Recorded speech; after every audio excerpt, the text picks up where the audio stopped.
سڵاوتان لەبێت بەڕێزان لەم کاتژمێرە و کاتژمێری داهاتوش لە خزمەتان دەدەبین بۆ قسەکردن لەسەر نرخی زێر و نەوت هەروەها بەهای دۆلار و دیناریش قسەی لەسەر دەکەین دیارە لە ماوەی چەند ڕۆژی ڕابردوودا نرخی زێر بەرز بووە بەڵام ئەمڕۆ کەمێک نزمبوونەوەی بەخۆبینی چی بەسەر نرخی زێر قسە لەسەرەوە دەکەین و کاری چێکە لەو ماوەی ڕابردوودا بەرز بۆتەوە کارەکانی چییە و هاوڵاتیان چۆن مامەڵی لەگەڵا بکەن هەروە باز لە نرخی نەوتیش دەکەین ئێستا نرخی نەوت ڕووی لە دابەزین کردووە ئێستا بەرمیلێک نەوتی برێن بە 65 دلارە کاریگەری چی لەسەر وڵاتانی زیان بەتایبەتی لەسەر عێراق کە نرخی بەرمیلێک نەوتی لە بۆجەدا بە 70 دلار خەمڵاندووە چەند کورتێنانی بۆ دروست دەکات لەسەر دۆلاریش دەکەین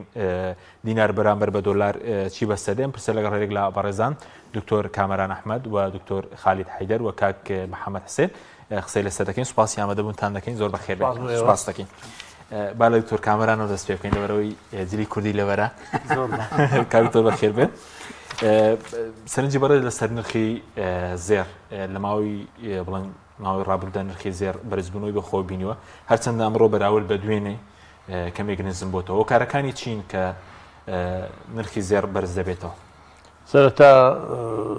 سڵاوتان لێبێت و زۆر بەخێر زۆر سپاس بۆ ئەم دیمانەیە سپاس دەکەین بە ناوی خوای گەورە بەڕێزان بابووری ئیمڕۆی دنیا ئابوووریەکی جەنجاڵە ئابووری زنجیرەیەکی پێکەوە لیکێنراوی یەک بە دوای یەکە ئەگەر ئەڵلقەیەکت دەستکاری کرد کاریگەری لەسەر ئەڵلقەکانی تریش پەیدا ئەکات ئەنجا ئێمە قسەیەکمان هەیە لە اقتصاددا ڕاستە ئەمە بۆ مەشاریعە بۆ پرۆژەی و لە بواری ئابووری اقتصادی جوزئیایە ئەمە شتێکە پێوترێ ڕەوابیتی ئەمامی و خەلفی کە هەموو ئەم بابەتە ئابووریانە هەم لەگەڵ پێشەوەی خۆی پەیوەندیە هەم لەگەڵ ئەوانی پشتەوەی خۆشی لەم بابەتەی جیهانی ئەمڕۆی ئابووری جیهان لەژێر سای سیستمی سەرمایەداری جیهانیدا لایەنی نەختینەیی جانبی نەقدی کە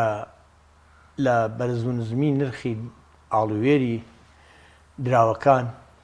لەپاڵ ئەمانشدا چەند پێگەیەکی تر دێت کە جانبی سلاعیە جانبی شمەکیە کە بەرهێمانانی مادیە خۆیە بینێتەوە لە کاتێکدا کە ئابووری بە عەرەبی پێوتێ مستەقیڕە جێگیرە پرۆژەکانی جیهانی بە تەواوی بە شێوەیەکی گشتی کار دەکەن و گەشەی ئابووری بە شێوەیەکی ڕێژەیی لە ئەگەر بە کەمەش بێ لە بەرزبوونەوەدا بێ بازرگانی بڕوا بێکاری لە کەمبوونەوەدا بێ لە ئاستێکی دیاریکراوت بە ڕێژەیەکی دیاریکراوە هەڵاوسانێکی بچووکیش دروست بێ لەم حاڵەتانەدا جیهانی بەرهەمهێنان کە پێویستی بە وزەیە دەبێتە هۆی بەرزبوونەوەی خواست لەسەر بۆ نمونە سوتەمەنی نەوت لەو حاڵەتەدا کەەوە بەرهێنان باش ئەڕوا بازاڕەکانی دارایی و پشک و قەواڵە بە شێوەیەکی مەزبوط ئەڕوا بەڕێگەوە گرەیەکی وا گەورە نییە زێر لە ئاستێکدا خۆی دەبینێتەوە کە کەمتر نرخەکانی بەرز دەبێتەوە و جوڵی تێک باشە پێچەوانەکەی کاتێکدا کە اقتصاد دەکەوێتە قەیرانەوە گەشەی ئابووری لەداتە پاشەکشە کێشە پەیدا ئەبێت و بەرهێنان سست دەبێ بێکاری زیاد دەکا بە جۆرە لە جۆرەکان هەندێک جار هەڵاوسانیشی لەگەڵا زیاد دەکە هەندێک جار هەڵاوسانی لێک کەم ئەبێتەوە ئەگەر بە تەنیا بێبازاڕی بێ بەس تەنها ڕکود بێ ئەوە هەڵاوسان کەم بێتەوە بەڵام ئەگەر ڕکودی تەزەخومی بێ ستاگفلیشن بێ عنی هەڵاوسانی وەستاو بێ لەو حاڵەتەدا بێکاریش دەبێت نرخش بەرز دەبێتەوە ئەمڕۆی جیهان بەهۆی تەواوی ئاڵۆزەکانی دنیا شەڕی رووسیا ئوکرانیا شەڕی عەرەب ئیسرائیل شەڕی ئەمریکا یەمەن گرژی و ئاڵۆزیەکانی ئێران و ئەمریکا تەواوی ناوچەکە سووریا شوێی تر لە زۆر شوێنی تری دنیا ئاڵۆزی و پەرچەکردار و کردداری سەربازی و سیاسی ئەمانە لە پێدانگدا هاتنی ترەمپیش و سەپاندنی کۆمەڵێ باجی گومرگی بە ئامانجی ئەوەی کە تەرازوی پێدان و لە چوارچەوەی تەرازوی پێداندا یەکێ لە فەقەرەکانی تەرازوی پێدان میزان مەدفوعات تەرازوی بازرگانیە تەرازوی تیجاریە میزانی تیجاریە چەند ساڵە تەرازوی بازرگانی ئەمریکی بە عەجزە لایەنی هاوردەکردنی ئەمریکا گەورەترە لە هەناردەکردنی ئەمریکا و بە تایبەتی بە دەرەجەی یەک زیاتر لە شمەکەکانی چینە ئێستا ترامپ ئەوێ ڕێگەی سەپاندنی ئەمەوە ئاڵۆزێکی گەورە ئەو باژانەی دایناوە دروست کردووە بەو پەرچەکردارانی بەرامبەر بە چین ئەمە وای کرد ئەو ئاڵۆزی کاریگەری لەسەر نەوت هەبووە لەسەر زێڕە بووە لەسەر دۆلاریش دەبێت سەیکە سەرمایە یەکێ لە پەناگەکانی سەرمایە خۆی لە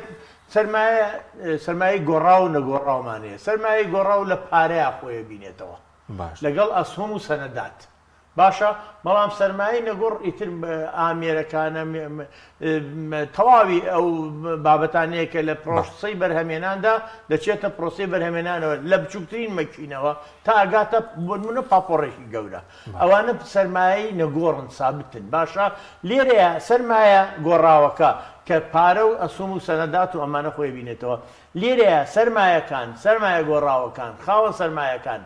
چی ئەکەن لە کاتێکدا کەەوە بەرهێنان لاوازە سعری فایدە نزم بۆتەوە پارەکانێک لە بانقەکانە دانانێ چی پێکڕێ زێڕی پێکڕێ زێر پەناگەی پاراستنی سەرمایەکانە لە بۆ پاراستنی سەرمایەکانیان خواست لەسەر زێر بەرزە بێتەوە کە خواست لەسەر زێر بەرز بۆ نرخەکەشی بەرزە بێتەوە بۆ لەبەرەوەی بەلایەنی کەمەوە بە عەرەبیڵە فی المەدە القەسیر لە ماوەی ماوە کورتە لە فترەی ماوە کورتە خستنە ڕووی زێڕوا بە ئاسانی زیاد ناکرێ کە بتوانێت ینی ئەو خواستە پڕ بکاتەوە کە لەسەر زێر دروست دەبێت لەبەر ئەوە منحەنای خواست و خستنە ڕووی زێر شفت دەکات منحەنای تەڵەب شفت دەکات دەبێت هۆی بەرزبوونەوەی نرخی زێر ئەمە حقیقەتی بەرزبوونەوەی نرخی زێڕە ئەگینا نرخی زێر بۆ بەرز نابێتەوە لەبەر ئەوەی زێر لێرەیە زێر پەناگەیەکی استراتیژیە بۆ پاراستنی سامانەکان لەوایە ئێمە زێر یەکی تریشی هەیە کاک حەکیم کە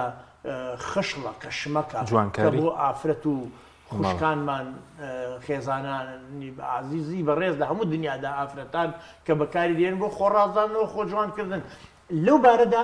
زێر شمەکێکی ئاساییە شمەکێک وەک کراسێک وەکو جلێک وەکو پێڵاوێکە لە پێیەکەی ئێمە باسیەکەین هەزاران تەن زێڕ احتیاطی جیهانی کە ڕۆژانە کڕین و فرۆشتنی پێوە سوپاس دەکەم کاکتۆر سەرنجی بەڕێز چ بوو لەسەر نرخی زێر وەکو دکتۆری ژاماژەیە بکرد زێر جگەر بڵێن لە جوانکاری بۆ پاڵپشتی دراویش بەکاردێ یەدەکی بانکە جیهانیەکان ئێستا بۆ نمونە عێراق بۆ پاڵپشتی دراوی دۆلار بە یاخود دراوەکەی خۆی بەکاری بێنێت وەجگەلەوەی کاندێکیشی بۆ نمونە سەرمایەکی بە زێر هەڵی دەگرێت زۆر ڕاستی بەناوی خۆی بەخشندەی مەهرەبان زۆر سپاس دەکەم بۆ ڕەخساندنی ئەم هەلەکە لە خزمەتی ئەوەی بەڕێز بم و تەلەڤیزیۆنە پیرۆزەکەتان خۆی ئەوەی کە باس ئەکرێت دیارە عێراق لە بینی چەند وڵاتێکن کە لە ئاستی با بڵێن ئەو وڵاتانی کە زۆر دەوڵەمەندن لە یەدەگی زێر دەوڵەمەندە عێراق باس لەوە ئەکرێت کە لە وڵاتە عەرەبیەکان کە 1000 تۆن زێڕیان لایە لە پێشینن لەو ئاستی جیهان عێراق چوارەمە لەو وڵاتە عەرەبیانە دیارە چەند زێری هەیە باس لەوە ئەکرێت تقریبەن لە بینی خۆی وەکو ڕێژەی احتیاطی یەدەگین تقریبا نزیکە 120 باس لەوە ئەکرێت لە بینی 12 بۆ 13 میلیارد دۆلار تقریبا شتێکی وا زێڕی هەیە ئەوەی تریشکە هەیە لە بینی 104 بۆ 110 میلیارد دۆلار یەدەگەکە ئەوەی تریش دراوەکانی ترە گران 160 تن ببوورە وایە من دەستخۆش دکتۆرگیان من باسی با بڵێن نرخەکەیم کرد یاخۆتینەکەی دەستخۆش بۆیە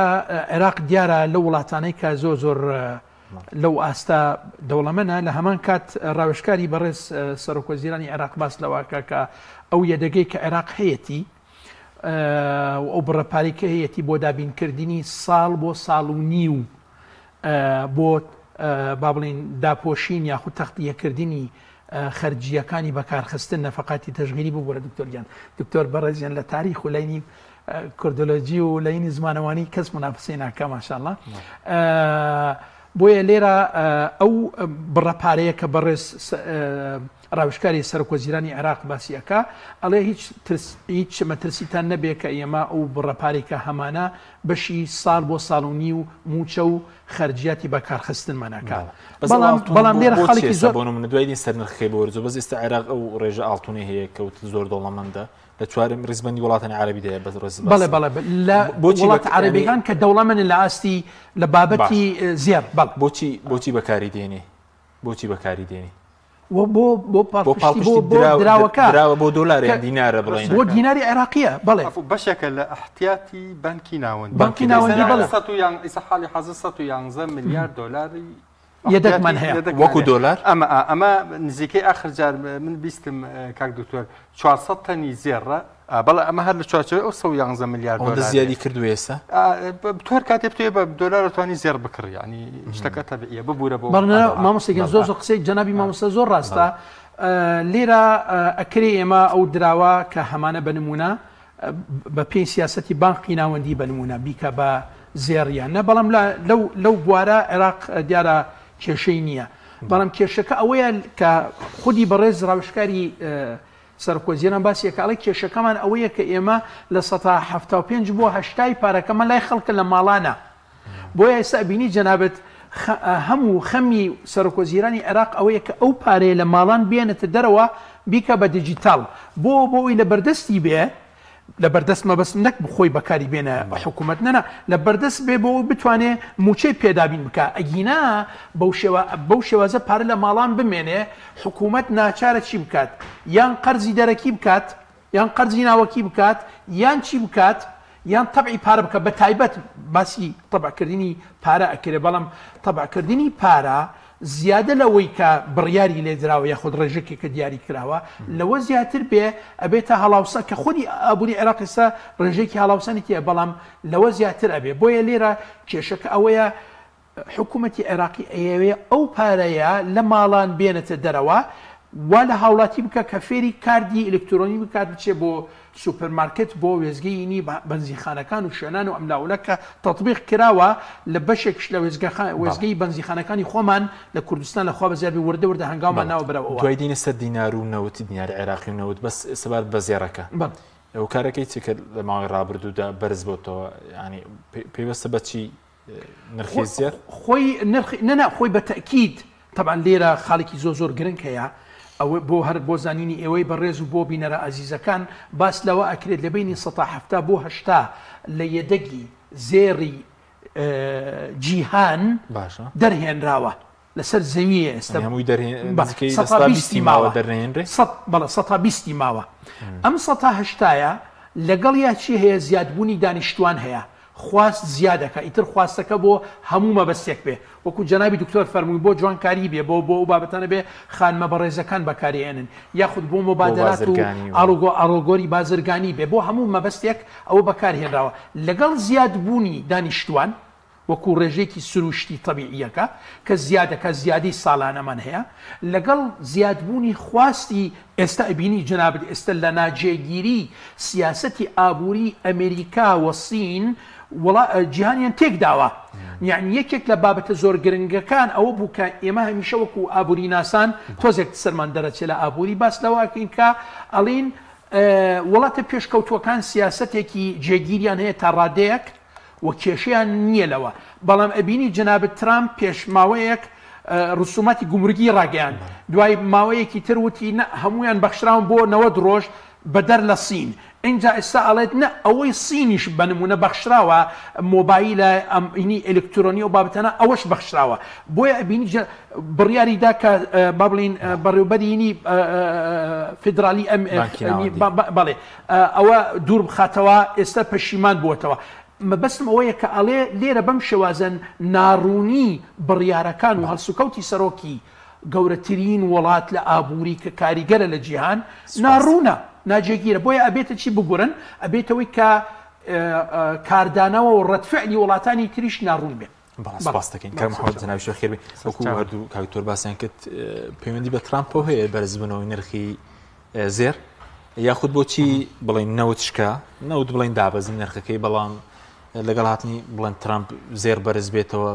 باش ئەو کارێکی چییە؟ باش سەرتا خۆشحاڵم لە خزمەت یەک دوو مامۆستا بەڕێزە و جەنابتان جارێکی تر لێرە کۆبوومەوە. خۆی ئەگەر بن پوختەیەکی قسەکەی کاک دکتۆر خالد بیر بێنمەوە ناسەقامگیری سیاسی، جێگیری ئابووری، شەڕ و ململانی و مشکلە جیۆپۆلیتیکەکان و قەلەقی و نیگەرانی لای خەڵک واکات ئەو سەرمایە و پارەی بەدەستی وەیەتی بیپارێزێ. باشترین پەناگە بۆ پاراستنی ئەمە نەریتە 2000 ساڵە بەنیادەمەر ئاوا هاتووە کڕینی زێڕە. لەبەرەوەی ئەگەر هەڵاوسان بێ، ئەگەر شەڕ بێ، ئەگەر ئاوارەبوون بێ، ئەگەر کارەسات و بوومەلەرزە و هەر شتێک بێ، تۆ ئەگەری ئەوە هەیە شتێک لە سەرمایەکەەوە بدۆڕێنی. بەڵام ئەگەر زێر بێ لە نتیجا زێڕەکە هەرمێنێتەوە. ئەگەر چی ئێستا ئەم مشکیلە و نەهامەتیانەی ترام بەسەر دنیا هێناوێتی خەریکە وای لێتێ ئێستا حاڵی حاضر گفتوگویەکی زۆر هەیە لەسەر ئەوەی کە ڕەنگە بەهای زێڕش دابەزێ، چونکە دوای باسیەکەین بۆ مشکلێکی دیکەش دروست بووە. بەڵام بەعام بەگشتی بەنیادەم وا ڕاهێنراوە لە هەر کاتێکا تووشی تەنگانە و نادڵنیایی و قەلەقی و نیگەرانیە بێ، نەوت و زەوی و زار و مڵک و ئەوەی ڕیالیستێت و ئەمانە ناکڕێ، چەک و تەقەمەنی و سیارە ئۆتۆمبیل و ئەمانە ناکرێت. گەر پارێکی هەبێ لە خۆی زیاد بێ زێڕی پێکڕێ. ڕفتاری بەنیادەم وایە ئەمە هیچ شتێکی تازە لە ئارادانیە 100 ساڵ بە لە ئیسێش هەروە بووە. ئەم هەموو نادڵنیایی و مەشاکیل و گیر و گرفتە چی بوو وای کرد کە خەڵک ئاوا پەلاماری زێر بدا ئەمانە بکە؟ ئەکید بە دەرەجەی یەک ئەو شەڕە بازرگانیە کە ترام دەستی پێکردووە. باش بۆ کاریگەریە ینی سەپاندنی پێناسی گومرگی بەسەر وڵاتان چ پەیوەندی بە زێڕەوەی پەیوەندی بە نادڵنیاییەکەوەیە، یعنی چۆن خۆ یەک حاڵەت باشە. دوو سەبەبێکی ڕاستەوخۆ سەبەبێکی ناڕاستەوخۆ هەیە. لەلایەک ئەو گومرگ سەپاندنەی ترامپ لە دژی هەموو دنیا بوو، هەموو وڵاتانی دنیا بوو و دوای بۆ 90 ڕۆژ جگە لە چین هەمووی هەڵپەسات، بەڵام هەستا دەکەی هەر هێشتۆتۆ و لە بەرامبەر چینیش هەر ڕای گردووە. چین و ئەمریکا هەردووکیان بەیەک و نزیکەی 40% هەموو ئابووری دنیان. ینی ئەمە دوو زلهێزە گەورەکەی دنیان کە ئەم دوانە لە کێشا بن، ئەنی ئۆتۆماتیکی نیوەی دنیا تووشی کێشە بێ، لانی کەم تەسیل لەسەر نیوەکەی تریشەکە ئەکی. ئەمە جگەلەوە ئەنج کە ئەو پێناسە گومرگە تازانی سەپاندە سەر چینە، چین هات چی کرد؟ کۆمەڵێکی بە بەهای نزیکەی 7 تا 8 ملیار دۆلار قەواڵەی دارایی ئەوەی پێڵێن سکیوریتی فێدریزەروی کڕیوە. هات بڕێکی زۆری ئەمەی بە خێرایی خستە بازار ڕۆ فرۆشتی کە فرۆشتی چی پێکڕی؟ زێڕی پێکڕی. بۆیە ئەمە یەکێک بلو سەبەبە ڕاستەوخوانی کە وای کرد خواست لەسەر زێر لە چەند ڕۆژێکی دیاریکراوە بەرز بێتەوە. بەڵام سوکارەکەی چی هەموو زێڕەی کڕی چین لەبەرەوەی قەواڵە دارایەکان بفرۆشێ، لەبەرەوەی نرخی سوو بەرز بکات یا نرخی قەرزکردن بەرز بکاتەوە، ئینفلیشن دروست بکات لە ئەمریکا، زەختی سیاسی بکات لە ترامپ. چونکە ترامپ بۆ مژدە و بەڵێنەوە هاتووە کە هەڵاوسان گرانی کەمەکاتەوە بۆی ئەو دەنگدەرانەی ئەو کە لەناو تەبەقە فەقیر و کرێکارەکەن کە ئیشیان لە دەستداوە بەهۆی بەجیهانیکردن و گواستنەوەی پیشە سازیەکان لە ئەمریکاوە بۆ وڵاتانی تازەگەشەکرد و دنیای سێم. ترامپ بە دەنگی ئەمانە هاتووە، ئێستا بەڵێنی پێداون هەرزانیان بۆ بێنێ، خاڵەتی ژیانیان باش بکە، ئیش و با بڵێن دەرفەتی کاری پیشە سازیان بۆ بێنێتەوە. چین بەو سیاسەتەی وای کرد شتێک پاڵ بە هەڵاوسانەوە بنێ لە ئەمریکا، دەهای دۆلار دابەزێنێ بەعام بۆ دنیای دەرەوەی ئەمریکا، بەڵام ئەویش نەیتوانی تا سەر ئەم گەمە بکات، چونکە بۆ ئەمە مشکلەی دروستە کرد بۆ هەموو ئابووری دنیا و لە نەتیجا بەشی هەر زۆری وڵاتانی دنیا شتی چین ئەکردن، معمیلی چینن، بۆ نمونە ئەوانەی ئەفریقا، ئەوانەی ئاسیا. عێراق ساڵانە نزیکەی سەروی 20 میلیار دۆلار شت لە چی نەکڕێ، 20 میلیارد دلار شت لە چی نەکڕێ. بەڵێ ئەم عێراقی خۆمە وەکو ڕێژەش مامۆستایازی 130 هاوردەکردن لە چینە لە عێراقەوە بۆ عێراق و بۆ کوردستانی. ڕاستە کەواتە ئەگەر عێراق تووشی قەیرانی دارایی بیە بەهۆی داڕوخاندنی بەهای دۆلارۆ، نتیجا چین کڕیارێکی لە دەست نادا، بەڵام کرێکی لە کڕیارەکانی هەژارەکە. بۆیە ئەوە چین بڵێن زێڕی چین بڵێن بەشێک زێڕکرێەوە کارێکی ئەو کارەکەی تریانی چییە؟ خواست زیادی کرد لەبەر نادڵنیایی، لەبەر ترس نادڵنیایی، قەلەقی و نیگەرانی لەوەی لەم شەڕە ئابووریە دنیا بەرەو کوێ ئەبا، ئەم شەڕە بازرگانیە و ئێستا وەزعەکە بە جۆرێکە هەرە گەشتبینترین پێشبینیەکان ئەوەیە کە ئەم ساڵ گەشەی ئابووری دنیا ئاخر جارەوەی IMF فەڵێ 0.9 بێ، گەشەی ئابووری ئەوروپا سا 0.28 پێشتر پێش ئەم بەزمەی ترامپ تەقدیرات بە سا 3 سا 2.5 و سا 4 دەزیانی لە گەشەی ئابووری داوە ئەوەنە ترسی دروست کردەوەنە نادڵنیایی دروست کردو ئەوەنە چاوەڕوانیەکانی هێناوەتە خوارەوە هەموو ئەمانە مشکلەیە ترسە ئەمە کە ئێمە ئەم ڕقەمانەی سە بەسیتە ئاوا باسیەکەین بەس کە تەرجمەیەکەیت بۆ ئابووری ڕاستەقینەکە بۆ ژیانی واقعی ترامپ لەگەڵ سەرۆکی بانکی ناوەندی ئەمریکا پەیوەندی بەزێرەوەی زۆر شتێکی مهمی واشیانی ئەوەی کێکە لەو مشکلانەی کە وای کردووە خەڵک سیقەی بە دۆلار و بە قەواڵە دارایەکانی دۆلار نەمێنێ پەلاماری زێر بدە ئەوەی شێکێکە لەو مشکلانە چونکە بۆ بەپێی ئەم سیستەمی نوێی ئابووری جیهانە ئەم سیستەمی ئابووری لیبراڵەیە سەرۆکی بانکە ناوەندیەکان سربەخۆن لە حکوومەت نەمافی ئەوەی هەیە دایان بمەزرێنێ نەهەڕەشیان لێ بکە نەگێچەڵیان پێ بکانە دەستکاریان بکانە هیچیان بەسەرا فەرزکە بانکە ناوەندیەکان ئەبێ سربەخۆ بن بە پێی هاوکێشە و لۆجیک و معادلە اقتصادی و دارایەکان بڕیار و قراری خۆیان دروستەکەن پاول سەرۆکی ئەوەی بانکی ناوەندی ئەمریکا بڕیاری ترامپی ڕەت کردو بۆ دەستکاریکردنی نرخی سوو ترامپ ئەویست بۆ مەبەستی سیاسیانی خۆی بەکاری بێنێ یاری پێ بکە بە هەڵاوسان ئەو ڕەتی کرەوتی نەخێر ئەوە ئێمەن بڕیارە دەین چۆن بیکەین و گوێ لە تۆش ناگرین چیمان پێڵێ ئەبش جار نەجارێ ئەڵێ من لاتە بەم تەبەن ناتوانێت لای با بەپێی قانون و حسابات بەس ئەگەر ئەوە هەیە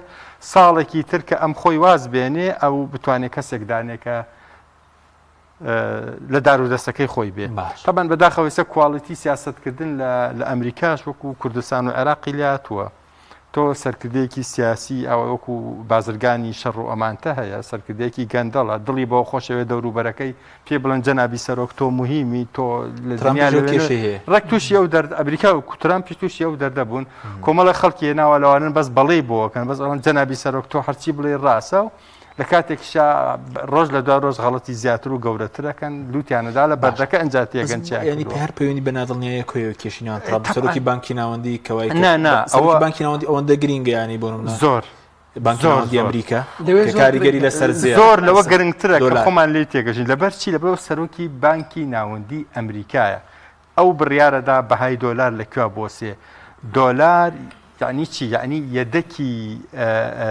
دراوە بیانیەکانی هەموو دنیا بە دۆلارە نەختێکی کەم بە ئاڵتون و دراوەکانی کێ بەس بەشی هەرە زۆری دۆلارە دۆلار با بڵێن گریسی بازرگانی نێودەوڵەتی ینی با بڵێن خەوچەشتی بازرگانی نێودەوڵەتیە بازرگانی نێودەوڵەتی بە دۆلارەکرێ سیستەمی سفتی نێودەوڵەتی دۆلار ڕایگرتووە بۆیە کە دۆلار تووشی کێشە بێ هەموو دنیا بە چینی شۆ تووشی کێشە بن کە سەرۆکی بانکی ناوەندی ئەمریکا گێچەڵی پێکرێەوە هەڕەشەی مناڵانەی لێکرێەوە ئەڵێ لەسەر کار لاتە بەم یا هەوسم بیەوە ئەتوانم لەسەر کار لا بەم زمانە بازاڕێ قسەی لەگەڵا پێ خەڵکە لە خۆیوە ترسی ئەلە باشە من خەریکی چین با بەپەلە دۆلارەکانم بەم بە ئاڵتون ئەگینا هەموو بەس ئەمە ینی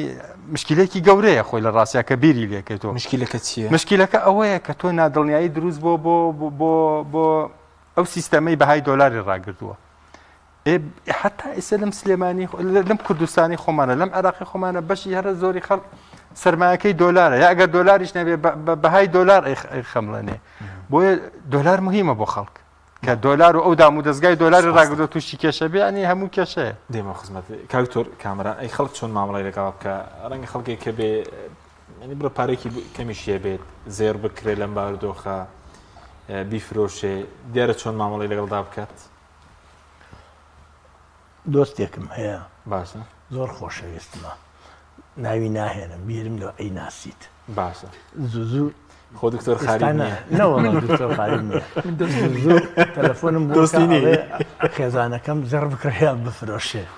ئەم بەس ئێستا لەوە تا ئافڕیوە باسی هیچ ناکە بۆ ئەم بابەتی من ئێستا لێرەوە بە خەڵک بڵێن بڕۆن زێر بکڕن یان زێڕمەکڕن ئەمە ئاچێتە بابی فتواوە فتوایەکی اقتصادی بەبستم فتوای دینی ناڵێم هەندێک مەسائل هەیە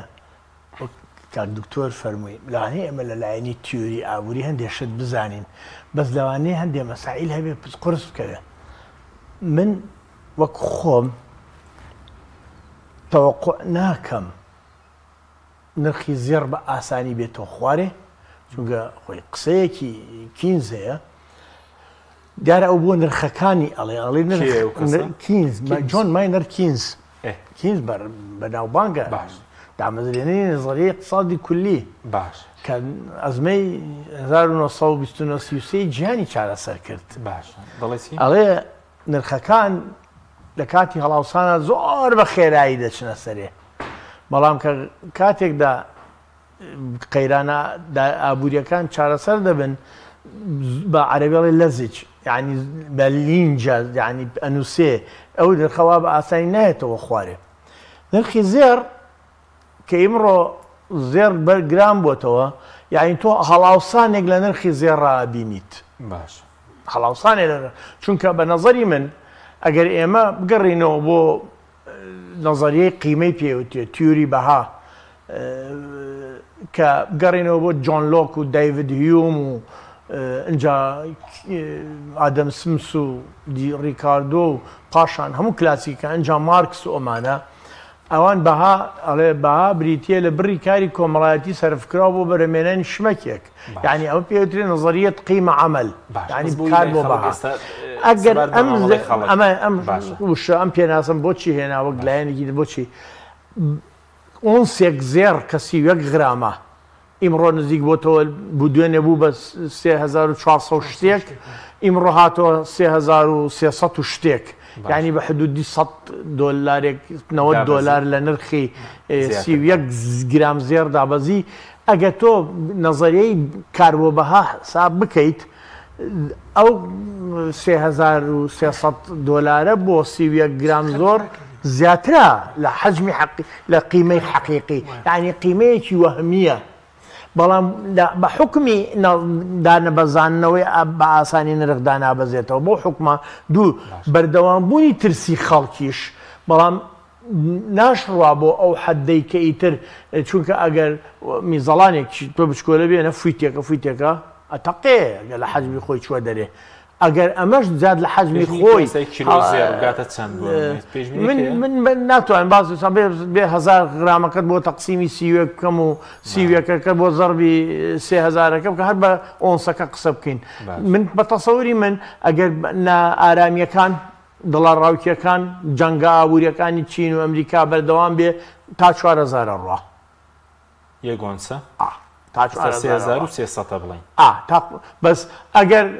پاشەکشەیەکی ترامپ ببینی گەشانەوەیەکی ئابووری دەست پێ بکاتەوە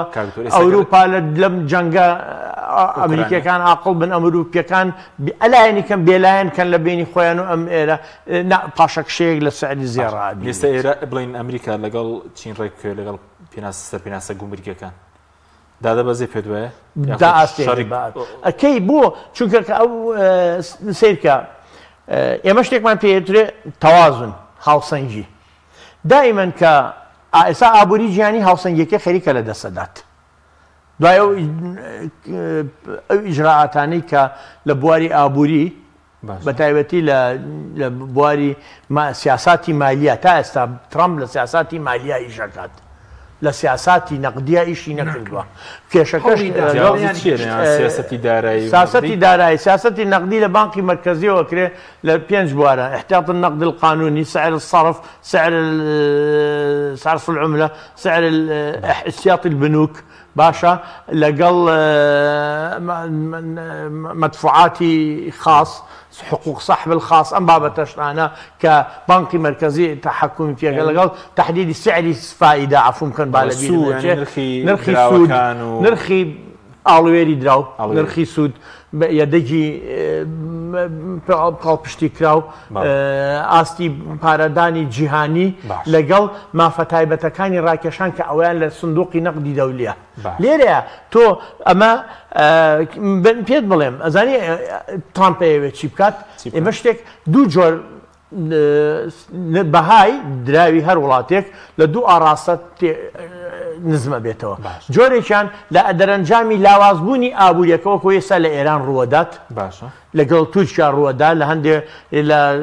سەردەمی ڕژێمی عێراقی لە سەردەمی سەدامە پارەکە قودەتی لە دەزەدا جۆرێکی تریان ئەوەی کە عێراق خۆی نرخی پارەکەی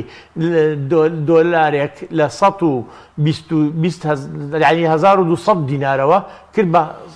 1450 دینار ئێستا هێنایەوە بۆ 1320 دینار ئەم گۆڕانکاریانە ئەمە سیاسەتی بانقی مرکزیە بۆچی لەناو خۆدا شمەک بۆ خەڵکی دەرەوە بێت لەناو عێراقا شمەکەکە هەرزانە بێ بەڵام ئێمە عێراقی بڕۆینە دەرەوە شمەکی دەرەوەمان بۆ گرانە بێت چونکە بەهای پارەکەمان دابەزیوە ترامپ ئەیویست بانقی مرکزی ئەمریکی بانقی فیدرالی نرخی سعری صرفی ئەم دۆلار مەسەلەن ئێستا دۆلارێک یەکسان بوو بە 108 بە یۆرۆیەک و 8 سنت ئێستا وابزان هاتۆتە یۆرۆیەک و 10 سنت ئەو ئەیویست خۆی دایبەزێنێ یعنی بەڕاسمی دۆلارێک مەسەلەن ببێ بە 1 یۆرۆ ببێ مەسەلەن بە 150 سنتی ئەوروپی یعنی یۆرۆیەک و 50 سنت لەویایە بە نیسبەتی 102 بەهای دۆلاردا ببەزێنێ لەو حاڵەتەدا شمەکی ئەمریکی بۆ ئەوروپیەکان هەرزانە بوو کەواتە تەزدیری ئەمریکا زیادیەک هەناردنە دەرەوە زیادی دەکرد بە پێچوانەشەوە ئیسیراد بۆ ناو ئەمریکا کەمیە کرد بۆ چارەسەرکردنی میزانی مدفوعات ئەوەی کە پێشتر باسم کرد بەڵام ئەو ڕێیان پێ نەدرێت ئێستا بۆیە هەر لەسەر زەڕایی بیشەکە کە ئەو پێ دوترێ سیاسەتی مالی باشە سوپاس دەکەم کاکتۆر کامران سیاسیانە وڵامی داین سبات بە مامەڵی خەڵک لەگەڵ زێر خەڵکی نەنگە زێرێکی کەمی هەبێ یان بەرەپارێکی کەمی ئەگەر هەبێ چۆن مامەڵی لەگەڵدا بکات بەڵێ خۆی دکتۆر فەرمووی کە ئەمە فتوایەکی اقتصادیە من تۆزێک زیاتر ئەڕۆم لە جەنابی دکتۆر من لەگەڵ ئەوەم کە وەکو ئەوی کە پێشبینیەکرا یەکی لە ببوور بزنسپلانەکانی مەسڕ ئەو بژنسمانە باس لە هینەکە باس لەواکە کە پێشبینیەکە دۆلار لە کۆتایی 25 بگاتە 5,000 دۆلار ببورن بەڵێ بگاتە 5,000 گرنگترین خاڵ لێرە ئەوەیە کە ئەم پەناگەی و جەنابی مامۆستاش ئاماژە پێدا زۆر زمانی هەیە لەوەیە کە وەکو عەرزی جەنابتانم کرد ڕێژە زۆرەکەی احتیاطی ئەوەی کە با بڵێن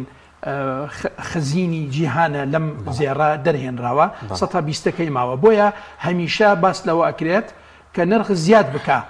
نەک کەم بکە ئەمە خاڵێکی زۆر گرنگە اینجا ئەوەی کە ئەو پسپۆرە لاین ببورن ئەو پسپۆرە لاینی زێڕەکە باسی ئەکە ئەڵێ هاوڵاتیان ئێوە دەست بگرن بەسەر ئەو ئاڵتونەی کەلاتانە لەبەرەوەی ئاڵتون ئیتر لەمە دووە ڕووی کردو لە زیادبوون قەت دانابەزێ وەکو جەنابی دکتۆرش ئاماژە پێدا ئێمە لێرە تیۆریکی تایبەتمان هەیە وەبزانام جەنابی دکتۆرش هەر تیۆری پێوتر بیردۆز لەم بوارە هەمانەکە نرخ کە زیادەکە زۆر خێرا زیادەکە بەڵام وەکو دائەبەزێ ئەگەر دابەزی وەکو خێرایکە کە چۆتە سەرەوە زیادی کردووە دانابەزێ بۆیە ئەو پسپۆرە کە باسی هینەکە باسی زێڕەکە ئەڵێ خەڵکینە دەست بە سەر ئاڵتونەکەتان بگرن و نەیگۆڕن بە شتێکی تر لەبەر ئەوەی پەناگەیەکی زۆر باشە بۆ داهاتوومان ئەمە لە ئاستی تاکێک ئەی لە بزنسمان و لە سەرمایەدار و لە بازرگان و ئەوانی تر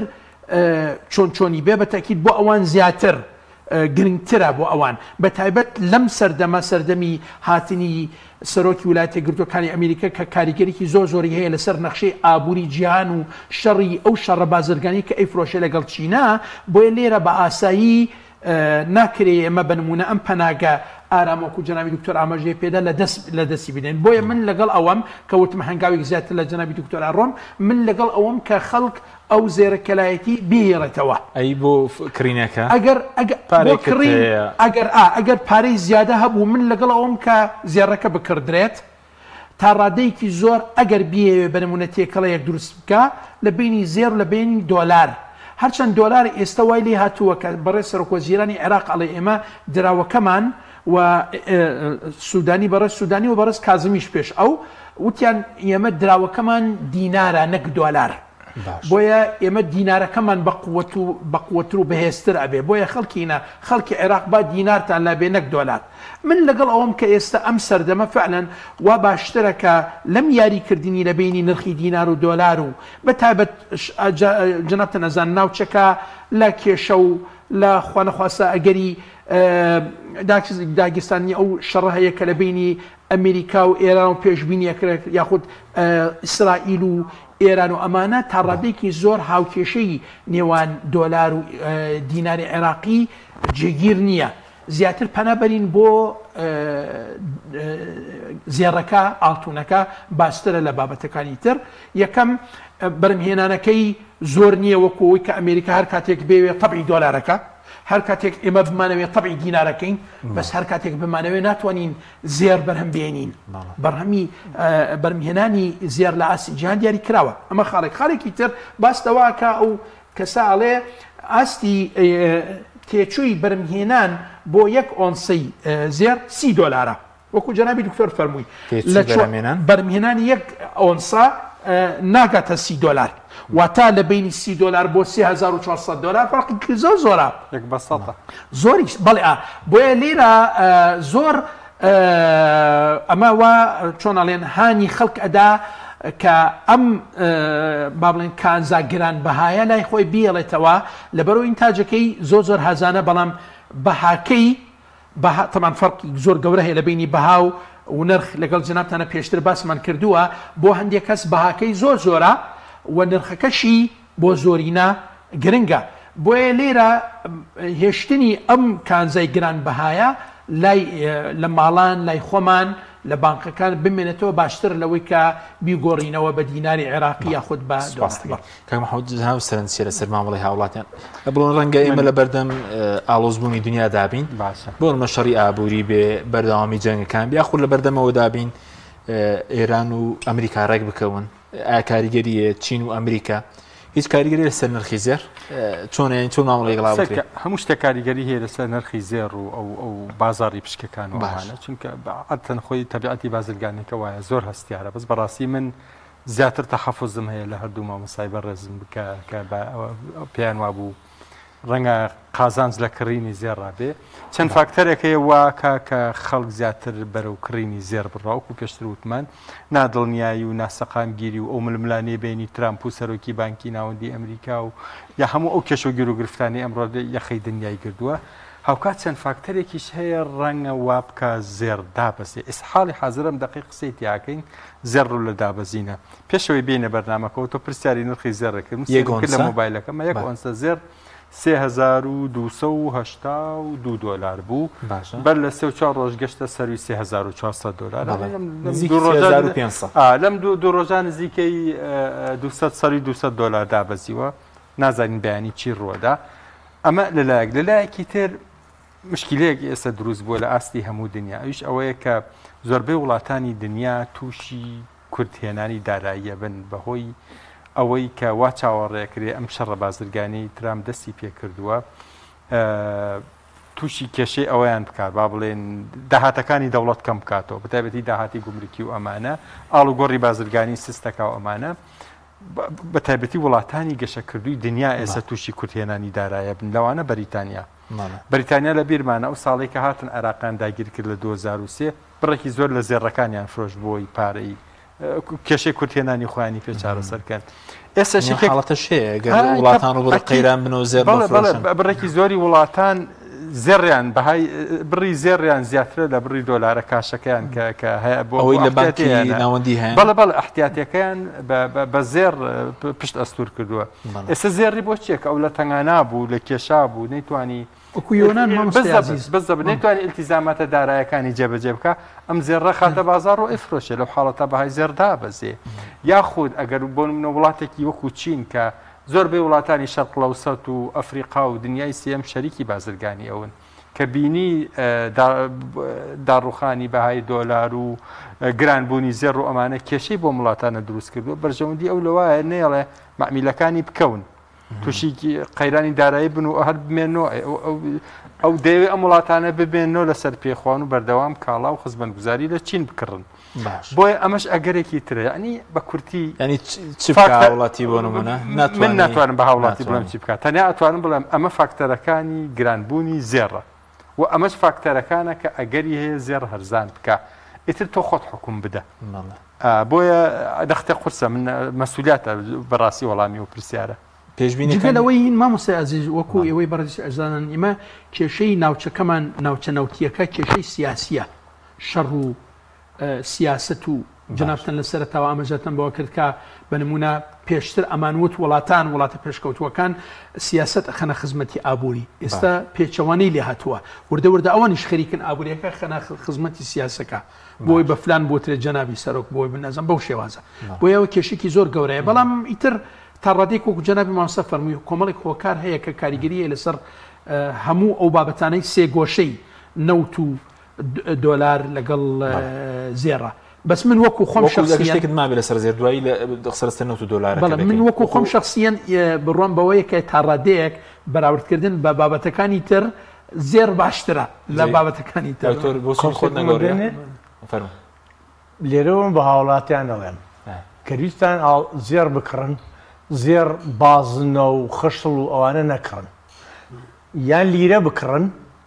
یان سەبیکە داڕشتەی ئاڵتونیەوەی لەو ڕسمانەیە دیانە باشە ئەوانە بکڕن چونوانە حەق دەستیان ناچێتە سەر ئەو بازدوشتانە بەس مەگەر احترامم بۆ ڕزێڕنگەرە بە ڕێزەکان خۆیان لیان تێبن کە حاسیبەکە دانێن تەق تەق تەق تەق تەق تەق 50 تەق تەق بووە کاڵێ ئەوە نا کاچیەشی فرۆشی تۆ تەق تەقێک بووە کا سیرەکەی تۆ بیستوتە زێر بەوە نەیە ئەی کاکە بەوە نییە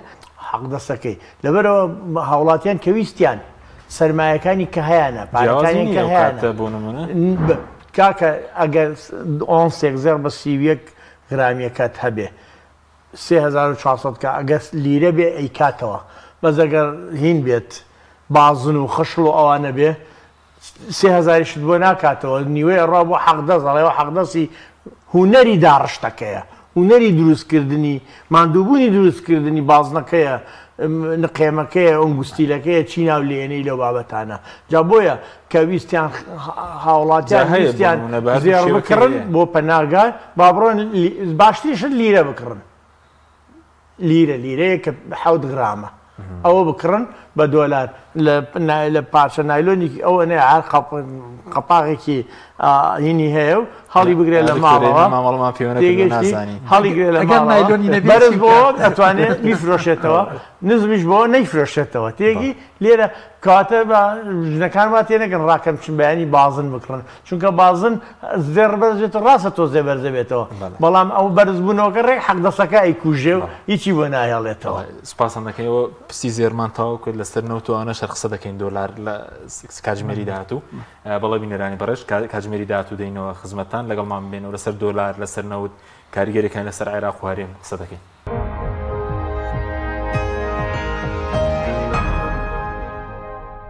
جارێکتر سڵاوتان لەبێت بەڕێزان لەگەڵتان بەردەوامین لە کاتژمێری ڕابردوو باسی نرخی زێرمان کرد و چۆن مامەڵی لەگەڵا بکرێت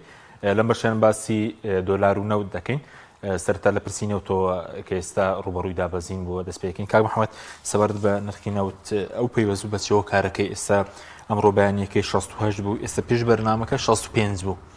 یعنی نرخی نەوت دابەزیەوە هۆکارەکەی چ لەسەر ئاسەدجیانەکەی دوایی لەسەر عێراقیش کاریگەریەکەی چییە؟ نرخی نەوت دوو فاکتەری با بڵێن گشتی و فاکتەرێکی گشتی و فاکتەرێکی تایبەتی کار زۆر لەم ڕۆژانەی ئەخیرا زۆر کاری لە نرخی نەوت کرد. فاکتەرە گشتەکەی ئەوەیە ئەو قەلەقەی کە بەهۆی ئەو شەڕە بازرگانی ئەمریکا و چین و ئەمریکا وڵاتانی دنیا دەستیان پێکردووە وا چاوەڕێکرێ گەشەی ئابووری دنیا خاو بێتەوە تەنانەت هەنێک کەس چاوەڕێی داکشان و ئەوەکە ئەمە عادەتەن کە خۆی نەوت چییە؟ نەوت ئینپوتە یان با بڵێن بەشداری کەرە لە بەرهەمێنانی هەموو کاڵا و خزمەت گوزاریە کە لە ئابووری دنیا هەیە باش کە گەشەی ئابووری دنیا خاوە بێتەوە ئەنی خواستیش بۆ نەوت خاوە بێتەوە کەمە بێتەوە ئەمە جۆرێک لە هینی کرد با بڵێن نرخی نەوتی هێنایە خوارۆ لە مانگی ڕابردۆ وردە و دایتر نزیکی 6 دۆلاری کردو شتێک سەرەکەوت بینی 65 و 6 دۆلارە یاریە کرد ئەمە فاکتەرە گشتێکە فاکتەرە تایبەتێکە لەم ڕۆژانەی ئەخیرا ئەوە بوو مفاوەزاتی ئەتۆمی بینی ئێران و ئیدارەی ئەمریکا دەستی پێ کرد ئەمە گەشتبینێکی دروست کرد لە لای خەڵک بەوەی کە ڕەنگە مفاوەزاتە بێتە هۆی ڕێکەوتنێک چونکە ترامپ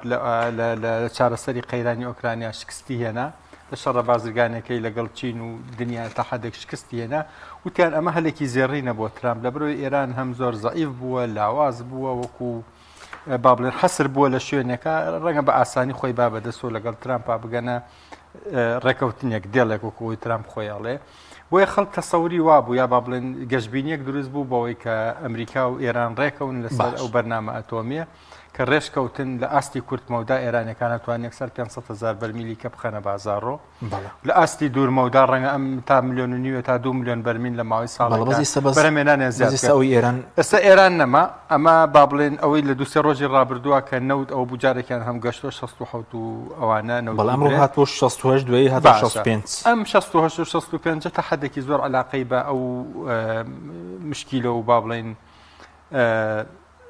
بگرە و بەردەی بینی ئێران و ئەمریکاوە هەیە هێشتا کە تەواو با بڵێن ڕاستە تا ئیستا نەگەشتون بە ڕێکەوتن ئەمەلی گەشتە ڕێکەوتن تۆزێک لاواز بووە بەڵام هێشتا کە تەواو بهیوا بڕاو نەبوو لەبەرەوەی بەزگەر ئێران و ئەمریکا ڕێک بکەون ئەو کاتە ئێرانی سم پێش بەرنامەکە سێنم کە دەڵی ڕۆژانە ئەگەر بە قاچاقیش بێ یاخود بڵێن لە دەرەوەی سزاکانیش بێ 1,700,000 بەرمیلەوە دەفرۆشێ بەرهەمێهێنێ نەک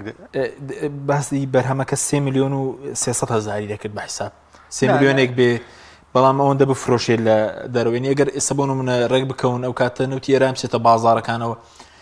سزا هەڵدەگیری بوو نەگەر ڕێکەوتنێک بکرێ هاوشێوە ڕێکەوتنامە ئەتۆمی 2015 ئەگەر هەر ڕێکەوتنێک بکرێ هاوشێوەی ئەو ڕێکەوتنە ئەتۆمی 2015 ئەو کاتە کۆمپانیا نەوتێ جیهانیەکان و بەرهێنەرەکە جیهانیەکان دێن لە ئێرانە ئیشەکەن پەرەپێدانی کەرتی نەوتی ئێرانی مسۆگەرەکەن بەرهەمێنانی نەوت لە ئێرانە زیاترەکەن بە وەختە ئێرانەکان توانای بەرهەمێنانی زیاتریانە بێت تواناشیانە بێ نەوتێکی زیاتر بخەنە بازاڕۆ ئۆتۆماتیکی لەو حاڵەتا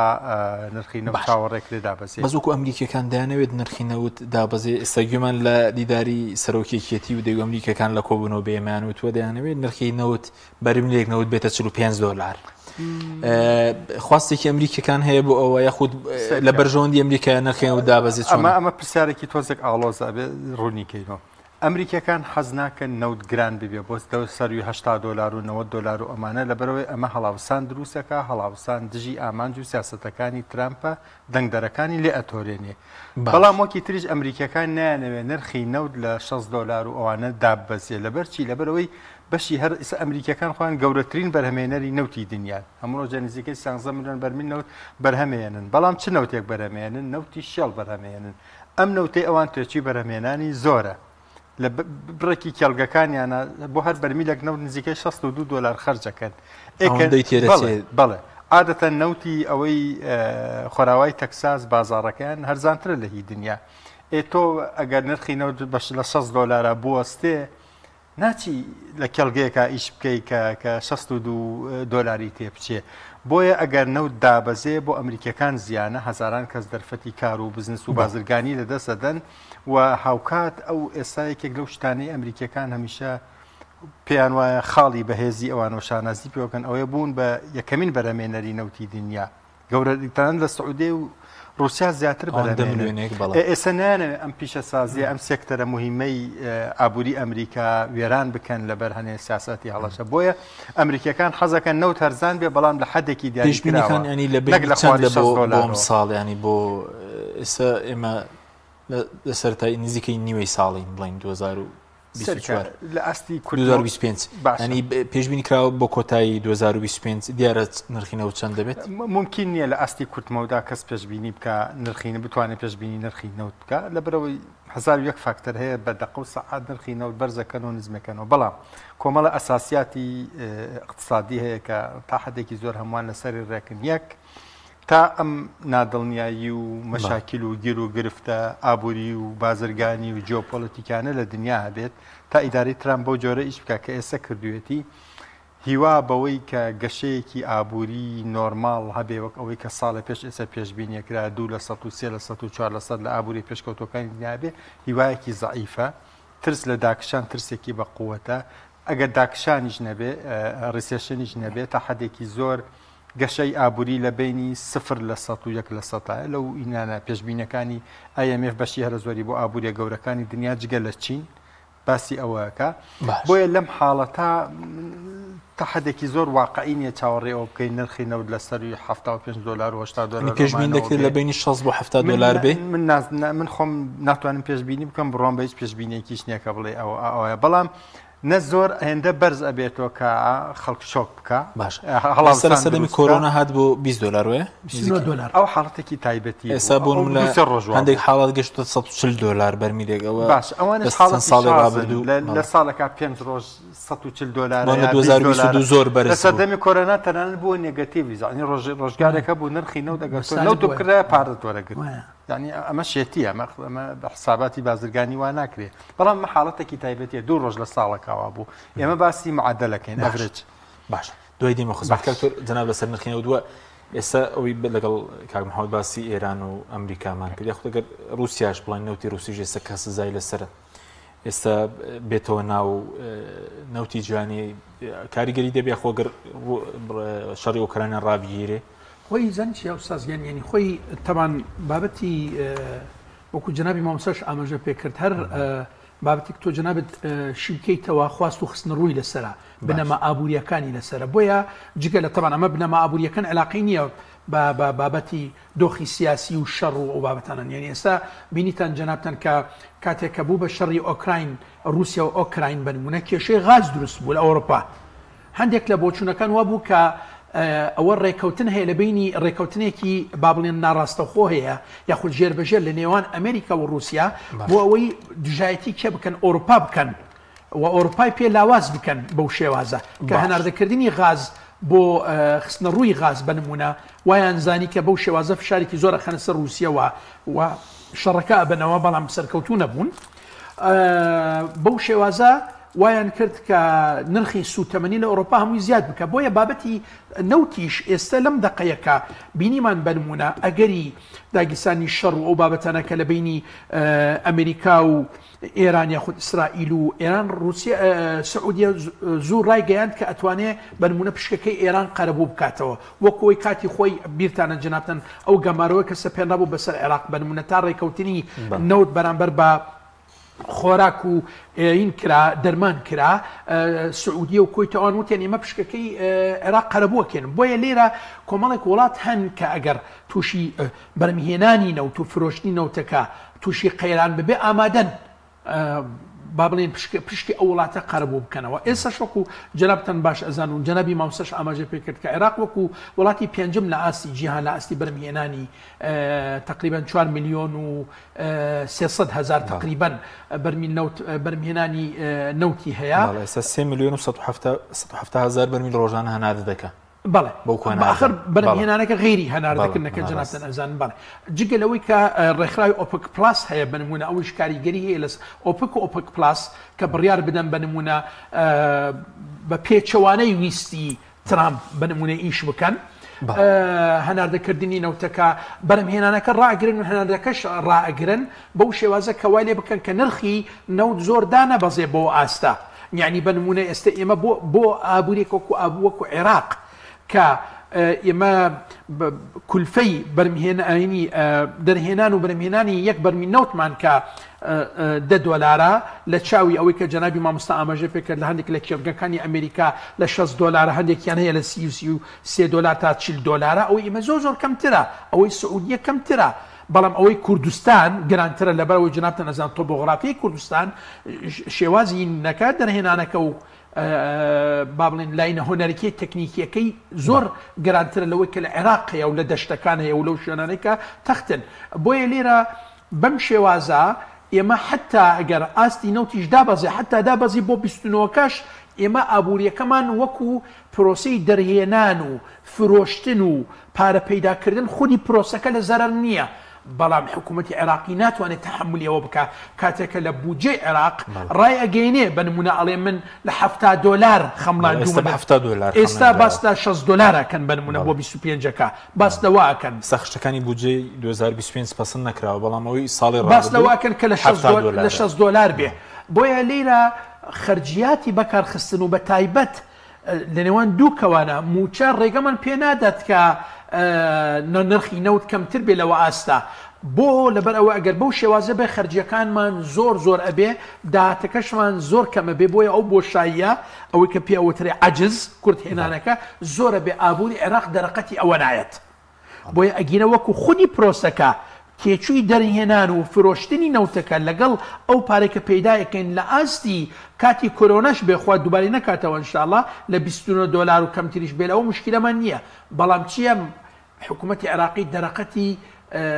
دابینکردنی پارە بۆ خەرجیاتی بەکارخستن یاخود نەفەقاتی تشغیلی نابێت. ئێستا لە بودجەی 2024 داهاتی نەوت بە 120 تریلیۆن دینار خەمێنراوە داهاتی نانەوتی 27 تریلیۆنە. بەڵێ ینی بەش لەسەر نەوتە لەنی زیاتر لە نزیکی سەدانەوەتی. بەڵێ وەکو هاوشێوەی کوردستانی خۆمان لە 190 بۆ 95 داهاتی نەوتە و لە 105 داهاتی نانەوتیە تەمان ئەمەش وەلەیەکە کە ئابوووریەکەت ئابوووریکی سربەخۆ نەبێت. کەوتور کاریگەری دابزانانی نرخینەوت کێشە بۆ موچە دروست ناکات ئێستا باز لەورەکەی مانگانە لە دەوروبەری 8 تریلیۆن دینار بۆ خەرجی موچە خۆرانی هەموو عێراق جا بە هەرێمیشەوە پێویستە کاریگەری دروست ناکە یاخودەوەی ساڵان ڕابردوش دابەزین نرخی نەبوو بەڵام پەنایان بۆ یەدەکی بانکی ناوەندی برد لە سەردەمی حکوومەتەکەی مستەفا کازمی و لە سەردەمی کۆرۆنا کە ئەو کاتە نزیک بووە لە 40 ملیار دلار یعنی یەدەکە دابەزی بوو بانکی ناوەندی عێراق. دەسهاتی گشتی باشە يعني ئێراداتی عامە وەک دکتۆر فەرمووی نزیکی لە 190 داهاتی عێراق دەسهاتی تکایە داهات شتێکە دەسهات شتێکە باشە دەخلە دەسات ئێراداتە ئێمە باز لە ئێرادات دەکەین باش ئێرادات دەسهاتە دەسهاتی گشتی لە 190 لە دەست لە فرۆشتنی نەوتە باش عێراق ئێمە دەڕاقەتی دکتۆر کامەران ناین لەو مستەلاحات کوردیانە ئێستا دایناوە بە 70 دلار بەڵێ ئێستا باشە 70 دلار ئێمە ئەزانین خەرجیە گشتیەکان دوو دقی سەرشین باش خەرجی بەکاربردن نەفەقاتی تەشغیلی لەگەڵ خەرجی وەبەرهێنان خەرجی وەبەرهێنان کە کەمیش بێت لە عێراق نەفەقاتی ئیستثماری طبعا بەڕێزان نەزانم جەنابیشت و هەموو ئەوەی کە سەری لە ئابووریە ئەخوێ ئەزانێت بۆ جێ گشتی بودجەیەکی تەخمینیە خەمڵێنراوە بۆ ساڵی کە لە پێش دەمتدایە لە بەردەمتدایە یعنی تۆ ئەڵێ ئیمساڵ ئەمە ئەکەم یعنی تۆ هێشتا نەتکردووە لە عێراقا کاک حەکیم لە بەتایبەتی 20 لە 2023 لە دوای ڕوخانی ڕژێمی سەدام حوسێنەوە تا ئەمڕۆ هیچ کاتێک حکوومەتی عێراقی سەتاسەتی نەفەقاتی عامەی جێبەجێ نەکردو خەرجی نەکردووە نەخێر ئێستا پار 190 تریلیۆن دینار دانرا بوو قەبارەی بۆ 15 تریلیۆن بوو کۆی گشتێکە هەر نەگەشتەوە 150 تریلیۆن بۆ جێ گشتیمان ئێمە پێوە تەمویل بالعەجز ساڵی 23 و 24 تەمویل بالعەجز بوو 65 تریلیۆن ئێراداتە گشتیەکان دەساتە گشتیەکان کەمتر بوون لە خەرجە گشتیەکان ینی پێڵاوی کە لە بوجە دانراوێسە 211 تریلیۆن ئەوەندە خەرج بەڵام نەخێر بەبەردەوامی بۆ جێ خەمڵێنراوە بە 50 بۆ 60 تریلیۆن نەفەقاتە عامەکە خەرجە گشتیەکان جێبەجێ نەکراوە لەبەرەوە ئەو عەجزە نەزەریەی کە تەخمینیە خەمڵێنراوەی کە لە بۆ جێ گشتیە دانراوە نەهاتۆتە دی بۆ لە خەرجی بۆ بەرهێنانەکانی کەم کردوەوە شتەکانی تری کەم کردەوە چەندین پرۆژەکە بڕیارمان بووە وا بکەین نەکراوە لێرە ئەمە خۆی لە خۆی داکەواتە تۆ شتێ نابێنە ناعەجز بێ بەڵام بۆ جێی تەشغیلەکە بە تایبەتی موچە 100% جێبەجێ ئەکرێت 100% بەشە خۆراکی مانگانەی خەڵک جێبەجێ ئەکرێ ئەوانە تەمویلەکرێ ئەوانە بە هەر هەمووی ئێستا بڕی پارەی پێویست بۆ پڕکردنەوەی بۆ موچەی فەرمانبەران نزیکی 65 تریلیۆن دینار بۆ فەرمانبەر جگە لە چاودێری کۆمەڵایەتی بە هەمووی ئەوەی کە موچەی و دراوە ئیتر خانە نشینە دەستەبەری کۆمەڵایەتیە موچەی فەرمانبەرانە 4 میلیۆن فەرمانبەر وەکو فەرمانبەر لە هەموو ئێستا بە هەرێمی شەوە حسێب بکەن 65 تریلیۆن دائندرێت هینی بایعەکەش ئەگەر هەڵە نەبم لەگەڵ ئەوەی بەڕێزان نزیکی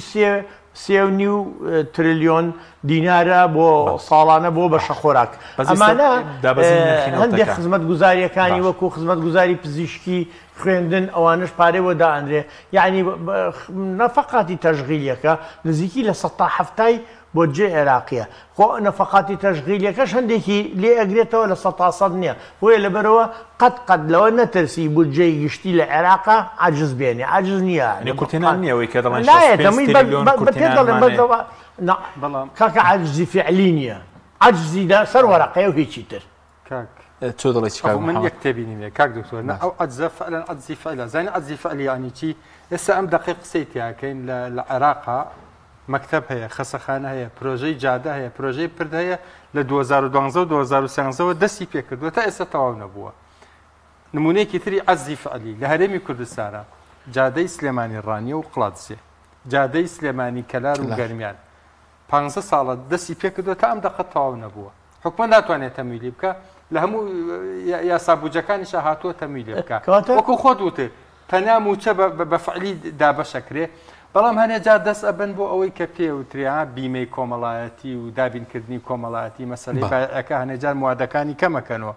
موچەی ئەوانەی خەڵکانی لێ قەوما و کەم درامەت و ئەمانن. ئەوە لە هەرێمی کوردستانە بەشی هەرە زۆریان بڕیوە. لە ساڵی 2014 تا ئێستا موچەی 87,000 خێزان ئەوانەی کە تۆری چاودێری کۆمەڵایەتی هەر بڕیویانە بە تەواوەتی وەکو بێوەژن منداڵ بێباوک و نەخۆشی ئەوەیە ئەم قسەی نابێت پژگیریە بۆ قسەکەی من ڕاستەکەی بەس تۆ لێرە ئەدەین چۆن کاکەم باسم لە ناوەڕاست و خواروی عێراقی باسم لە کوردستان نەکرد لەوێش حاڵەت هەیە کەمترە. کاکە ئاخر لەوێ احتراممێ بۆ جەنابەت کەسیان دۆزیوەتەوە لە دەستەبەری کۆمە زەمانی اجتیماعی ناوی هەیە مانگی 220,000 دیناریان داوەتێ سەیریان کردۆ زابطە لە جێشی عێراقیە. گەندەڵی زۆر دۆزرێنەوە بردرێنەوە شەیە لێرە بەزێستا کێشەی بۆ دروست نابێ موچە ینی بۆ نمونە لە عێراق لەبەرەوەی ئەم سیاسەتەی کە من باسم کرد نابوو کێشە بۆ موچە دروست نابێ، کێشە دروست نابێ یەک کەس نەترسێ موچە هەمووی وەریەگرێ بەڵام نەکبێتە سەر $40 لەو 65 مشکلە دروست نابێ، لەو 65 مشکلە دروست نابێ. محەممەد تۆ دەڵێی لەسەر مەسیبرسی موچەوە نەوتێری مەوزەمە سە نەوتێریم هەر بە قاچاق دەفرۆشە هیچ پەیوەندی بە خەڵکەوە هەیە ئەنی زیانیە بێ نەبێ بەهەز دەنەوتی هەرێن بێری خۆت بە قاچاق ئەمانە دیار نییە، بەڵام ئەوەی عێراق ڕقەما حسابات و ئەمانە دیارە لە ساڵی ئۆکەی تۆ خۆت لە ناو بودجە یا پرۆژه یاسای بودجە نرخی بەرمیلێک دەوتی عێراق $70 تەخمین ئێستا خشتەی 2025 نهاتووە لە 2024 معدلی نرخی نەوتی عێراق $77 بووە، ئەنی کەوتیان هەفتە لە ڕاستیا بە $77 فرۆشتیان زیادەشی واتە زیادەشی، بەڵام سەرڕای ئەم زیادەش نزیکەی 8 تریلیۆن دینار عەجزی موازنەمان هەبووە. دەوڵەت قەرزی کردووە لە بانقە ناوخۆیەکان و قەواڵەی فرۆشتۆ ئەمانە، یعنی مشکلەکە هەیە. واقع بام نێک نمونت بۆ باس بکەم، ئێمە شتێکمان هەیە بۆ وڵاتە نەوتیانە پێ ئەڵێن فیسکال برێک ئیڤن پرایس، ئەمە نازانم بەڕاستی ئەمە ئۆکەی ئەمە ئەگەر نرخی نەوت لە چەندێکا بێ دەوڵەت قەرزار ناوێت ئەمە کوردێکی باش نرخی تعادلی نەوتی عێراق بە پێی تەقدیرات و ئەگەر حسابێکێن بۆی ئەو بودجەیە تەمویل بکەین ئەو 211 تریلیۆن دینارە ئەبێ عێراق نەوت بە چەند بفرۆشێ ئەبێ بە $92 بیفرۆشێ. ئەم باسیەوە ناکەم قەرز دەکات و موازنە بە عەجز و ئەمە ئەو تێرمە دارایانە هەمووی تێگە موازەحە، بەڵام بۆی عێراق بودجەکەی بە ڕێکوپێکی جێبەجێ بکە و قەرزار نەبێ ئەبێ نەوت بە $92 فرۆشێ. باش ئێستا ڕوونەکەمە بۆ جەنابی بەڕێستە بۆ بینەرە بەڕێزەکان هەر لەسەر قسەی جەنابی مامۆستا داوای لێ بردنەکەم، یعنی ئەو نرخە حکوومەتی عێراقی بۆ بەرمی نەوت بەوەندە بیفرۆشێ بۆ ئەوەی یەکسانی ڕوو بدات لە نێوان خەرجیەکان و دەست هاتەکانەوەی دکتۆر فەرمی بەو نرخە بە $92 بزەبێت لە خواری $92 بە هەر چەندێک کەمتر بیفرۆشێ ئەو کەمترە یا ئەبێ بە عەجز یا بەندەکانی یاسای بودجە جێبەجێ ناکرێ وەکو کاک دکتۆر وتی. ئێستا 2025 کێشەمان بۆ دروست دەبێت لە موچە ئۆکەی موچە ڕەنگە ماوە تۆ ئەم قەیرانە تاکەی بەردەوامە بێ باشە. ئێمە عێراق لە عێراق ئەو نەریتە خراپە هەیە هەر ساڵێک ئەوە تووشی کوتێنانی داراییە دەست بۆ یەدەکی بانکی ناوەندی بەڵێ بە چەند ئەو خراپە تەبعاً بەروی ئابووریەوە بەڵێ زۆر کارەسات ئەوە چکە لە سەردەمی کازمی گەشتۆ 45 میلیارد دلار ئێستا سەروی 405 زیاتری ئەوە ریسکە بە بەهای دینارۆ ئەوە ئەگەری ئەوە هەیە لەوکو ڤەنزوێلامان لێ بکە یا هەر عێراق خۆی مامۆسابەرەزانەگەر بێتە 36 میلیارد دلار دیناری عێراقی بشکێ ینی مە پاڵپشتی بۆ دینار ئەو یەدەگە دۆلارە تەبەن ئەو ئیشی ئەو یەدەکە ئەوەیە بەس پاڵپشتی دیناری عێراقی بکە نەک تۆ خەرجیکەیت بە موچە ئەو کارەساتە ئەگەر خەرجیکەی بە موجە بەڵام حکوومەتەکانی عێراق هەمیشە ئەویان کردووە لە ڕێگەی تەبەن ناقانونیش ئەگەر خەرجیکەن بەڵام ئەمان چەند فێڵێکی قانونیە دۆزن و خەرجەکەن بۆیە مشکلەکە چییە مشکلەکەەوەی ئایا ئەم قەیرانی نەوت هەرزانی و ئەم نادڵنیایی و نائارامی لە دنیا دروست بووە تا کەی بەردەوامە بێ ئەگەر تا 4-5 مانگە بەردەوام بێ کێشەیەک دێن تێپەڕێنین بەڵام تۆ نازانی ئایا ئەمە تا 2-3 ساڵی کە بەردەوامە بێ یان کەی تێپەڕێ بۆی ئەگەر زۆر تا ئاستێکی دوورمەودا ئەمە هەر بەردەوام بێ لە ڕاستیە بۆ عێراق و بۆ کوردستانیش کێشێکی یەکجار گەورە دروستە بێ بەڵام هیوا هەیە کە ئەمە زوو تێپەڕێت و نەجاتمان بێت و تووشی کێشە نەبین لەم ساڵە ئۆکەی لەم ساڵە ڕەنگە کێشەمان نەبێت لەبەرەوە هەموو موچە خۆران لەم ساڵە ڕەنگە بە ئەوەی چاودێری کۆمەڵاتیشۆ 70 تا 75 تریلیۆن دینار بەشێکە بەڵام ئەگەرم عەزە هەر بەردەوام بێ و بەم عەزەوە چوینە ساڵی 2026ەوە ئەو وەختە چێ بێ ڕەنگە وەختە زەحمەتە بێ اینجا مشکلەی دیکە هەیە کە تۆ دەسەبەی بۆ ئەو درا ئەو یەدەکی دراوە بیانیەکان ترسی ئەوە هەیە لێک ناکاتە بەهای دیناریش بڕوخێ ئیسا ئەوەیە ئەو بۆ بەهای دیناری ڕاگردووە بەرامبەر دۆلار ڕاست بوو ئێستا دێنێ سەر دۆلارەکەش یعنی دیناری عێراقی لەدەستی دەوڵەت کەم بوو بێتەوە یعنی بەدەکە بەشی زۆری و کاگوتۆر و تێسە دینار عێراقی کە لای هاوڵاتەکان خۆیان بێ ینی کێشەی ئەوان هەیە ئێمە 113 تریلیۆن دیناری چاپکراومان هەیە پارەی 113 تریلیۆن دینار چاپکراوە ئەمە سەروی دیارە چەندی لە بازارە چەندی بە پێی حساباتی بانکی ناوەندی عێراق خۆی سەروی 90 تریلیۆنی لە لای خەڵکە لە گیرفان و بەرەسەرنیای خەڵکە و ئەمە ئەم پارە تا حدێکی باش مردووە ئەم پارە مەفروز بوو لە بانقەکانە بووایە مەفروز بوو بۆ بازار و بزنس بەگەرخستنی بازار و بزنس بەکار بێنرایە گەنجێک ئەوێ دوکانی فەلافل فرۆشتن دانێ مەفروز لە بانقەکان قەرزی بنێ دوایی لێی وەرگرنەوە باش دامی خەڵک بکرێ بۆی پرۆژەی پێجێبەجێ بکات دامی پرۆژەی گەورە و بچووکی پێ بەڵام ئەمە مردووە ئەمە تا حدێک مشکلەیەکی جیاوازە علاقەی بە دواکەوتوی سەکتەری دارایی عێراقەوە ئێستا لای حکوومەتە 23 تریلیۆنی دەستدە یان ئەوەی لە بانقەکانە نەک لای حکوومەت ئەمە لە هەموو بانقە ئەهلی و حکومی وینەکان تریلیۆنی شتێکی لەو جۆرەیە باشە بەس ئەم ڕقەمە گۆڕێ ڕۆژانە بۆ ناتوانم ینی کێشەی بۆ دروست کردووە کە دیناریان کەم بێ هەنێ جار حاڵەت هەبووە ئەگەر لە بیرتان بێبەر لە 1-2 مانگ وەزارەتی مالیە عێراق دەستی کردە فرۆشتنی قەواڵەی دارایی بە نرخی قازانجی 7%. باش یعنی تۆ ملیۆنە دینارە داوە وەزارەتی دارایی عێراقی باش لە ساڵی 2026 ئەو ملیۆنەکەی خۆی ئەیاوە پێت لەگەڵ ساحەوتی قازانجیشە ئەمە هەوڵێک بوو بۆ ئەوەی ئەو مشکلەی پێچارە سەرکەن و پێم وایە تا حدێکیش کردیان لانی کەم باش لە قۆناغێک پێی تێپەڕین سوپاسکەندەی مەخۆزەکەی تۆ سەبار بە دۆلارەکە بگورە ئەمە یەک شت ڕوون بکەم بۆ جناتان بۆ بینەرە عزیزەکان دەربارەی ئەو یەدەکە کە باس ئەکرێت ئابووری عێراق یەدەکە پشتگیری دراوەکەی ئەکاتوین ئێستا لە ماڵان خاوەن ماڵ بنمونە باوک بنمونە لە ماڵ یەدەکی ئاڵتونی هەبێ یاخود وەکو جەنابی دکتۆر فەرمووی لیرە یاخود دۆلاریان هین ئیتر بەهێزەوە قسە پشتگیری لە دەرەوەش قسەکە بەهێزەوە قسەکە پشتگیری هەیە بە هەمان شێواز بازرگان ئەگەر عقاراتی هەبێت ئەگەر دوکانی هەبێت ئەگەر زێڕی هەبێت ئەگەر دۆلاری هەبێت وەکو بانقی ناوەندیە بانقی ناوەندی چەندێک لەو بابەتانە زۆری هەبێت ئەوەندە دراوەکەی ئەوەندە قسەکەی زیاتر ئەڕوا ئەوەندە سیقە و متمانەی زیاتری پێ ئەکرێت بەڵێ دەمخۆش پێچەوانەکەی ئەوەش ڕاستە بەڵێ بگورە سەبار بە دۆلار هاتوو 136 ئەنی لەو دەوروبەری یاریدەکە پێشبین دەکرێت زیاتر دابەزێ یاخودەوە کارەکەی دیارە کە پێشتر 150 بوو ئێستا هاتووە سەر 146 بەدەر لە ڕووداوە سیاسیەکان لە ناوچەکە ئێمە چەند دۆلار با بڵێن هەفتانە کە دۆلارمان بۆ دێت لە ئەمریکاوە بخرێتە ڕوو بانقی ناوەندی ساڵی 23 وتی ئیتر لە 24 بە هیچ شێوەیەک تەعامل ناکەم بە دۆلاری ئەمریکی ڕاست نەبوو واتە لێرە کۆتاکانی 23 وتی بە هیچ شێوەیەک لە 24 تعامل ناکەم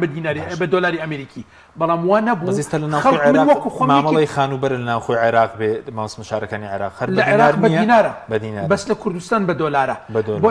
بۆیە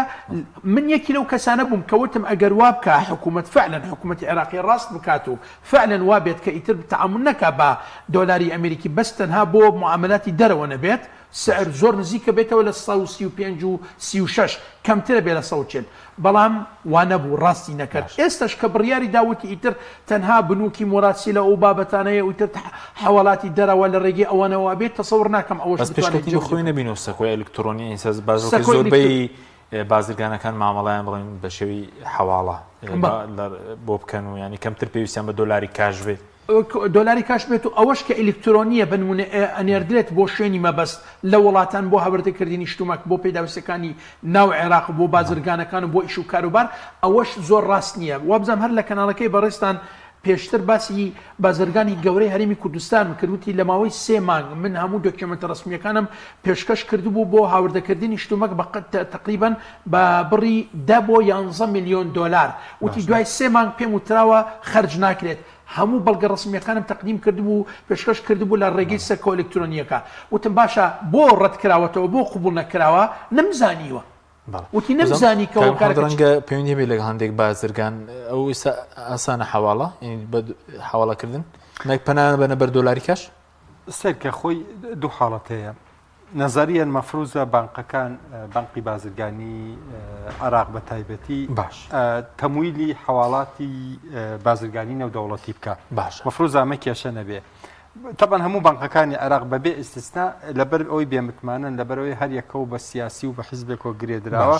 مشکلەی ئەویان هەبوو وەسیتیان دەست نەکەوت ئیسا هەمویان بوون بابل لە ڕێگەی بانقە ئوردونیەکانەوە وەسیتیان پیا کردووە مەفروزە ئەم حاڵەتە نەبێتە کێشە بە ئاسانی تەمویلی بازرگانی نێودەوڵەتی بکەن بەڵام مشکلەی گەندەڵی هەیە لە عراقا بەخۆی مامۆستا هەیە مەسەلە بە قاچەقبردن نیە بەدەر لەوە تو بازرگانی ڕسمی کە بانقەکان تەمویلیەکەن ئێمە بازرگانیمان هەیە لەگەڵ چەند وڵاتێکی سزادراوە وەکو ئێران وەکو رووسیا یەمەن رووسیا سووریا چەند بانقێکی لوبنانی ئەمانە تۆ بۆ ئەوەی شت لە وڵاتانە بکڕی ئەبێ لە بازاری دۆلار بکڕی ئەمە ئەو زەختەی دروست کردووە کە ئیسە دۆلار 132,000 نییە گڵا 140,000 ئەو فەرقەهی ئەوەیە دێمە خزمەت اینجا بگورە سازگیان اینجا داوای بڕنەکەم اینجا لێرە خاڵێکی زۆر گرنگە ئەو بازرگانە فەرمووی وتی لە 160 شەستی تەعاملاتی عێراق ئەوەی کە باس ئەکرێت لە سەکۆی ئلکترۆنی لە 160 بە دۆلاری نەقدی ئەکرێ ڕاست نییە ئەوە کە ڕاگەیانراوە ئەوە پێداویستەکانی عێراق پڕ ناکاتەوە وتم ئەمە چۆن ئەم بابەتە ئەزانی وتم لەبەرەوەی کە ڕاگەیانراوە پێچەوانە یاخود ڕاست لەگەڵ ئەوەی کە جەنابەت ئەفەرموو یەک ناگرنەوە وتی نەخێر بە هیچ شێوەیەک من ئاگام لێیە 160 و زیاتری شتەوەی کە ڕاگەیانراوە ڕاست نییە ئێمە وتی وەکو خۆم وەکو بازرگان من پێویستیم بە دۆلاری نەقدە ئەمە شوکو جەنابی مامۆستا فەرمووی ئەمە خواست لەسەر دۆلاری نەقدەکە دروستەکە سعرەکە زیاتر سوارد بە کاکتۆر ینی چاوەڕێ بکەین زیاتر دابەزی هاوڵاتیان چۆن مامەڵەی لەگەڵا بکەن یاخود بەرز بێتەوە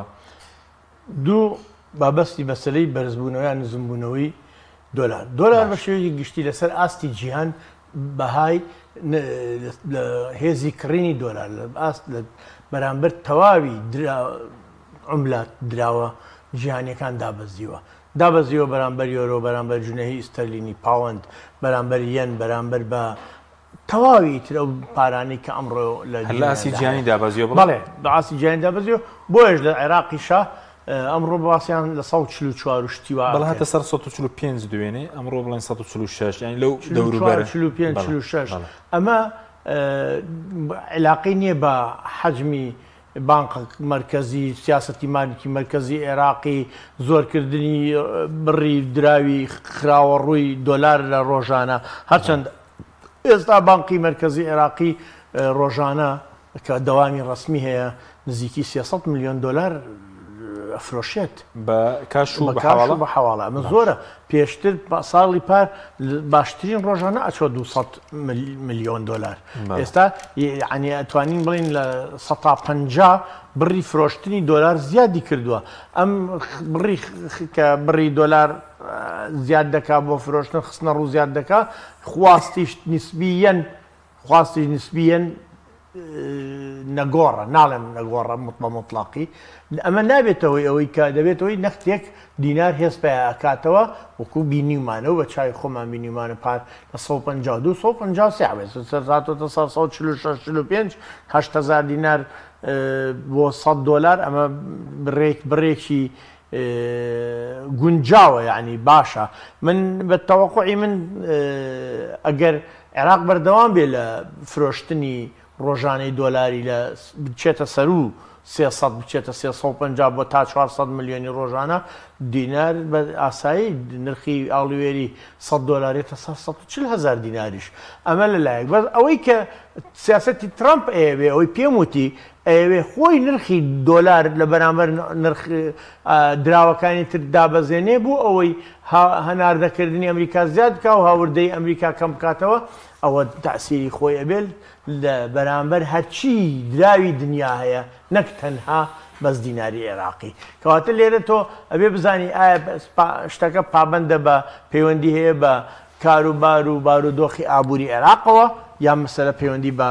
خاوەنی دۆلارەوە هەیە کە وڵاتی یەکگرتووەکانی ئێستش نرخی دیناری عێراقی زۆر بەرز نیە بەراورد بە وڵاتانی دراوسێ ئەوە تمەنە ئەوە لیرەی سووریا لیرەی تورکیا پەیوەندی بە چی ینی لەو بارودۆخە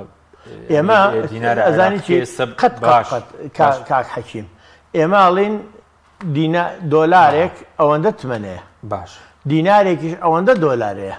ڕاستەوانە و پێچوانە بۆ کێڵی کەواتە دینارێک ئەوەندە تمەنەکە باش ئەوەندە لیرەی سووریەکە ئەوەندە یۆرۆکە ئاوا حسابەکرێ یعنی ئەساس بیسیک ئەساسی دیاریکردنی نرخی ئاڵوێری دینار بەرامبەر بە تمەن و لیرەی تورکی و لیرەی سووری و چی ئەگەڕێتەوە ئەساسن بۆ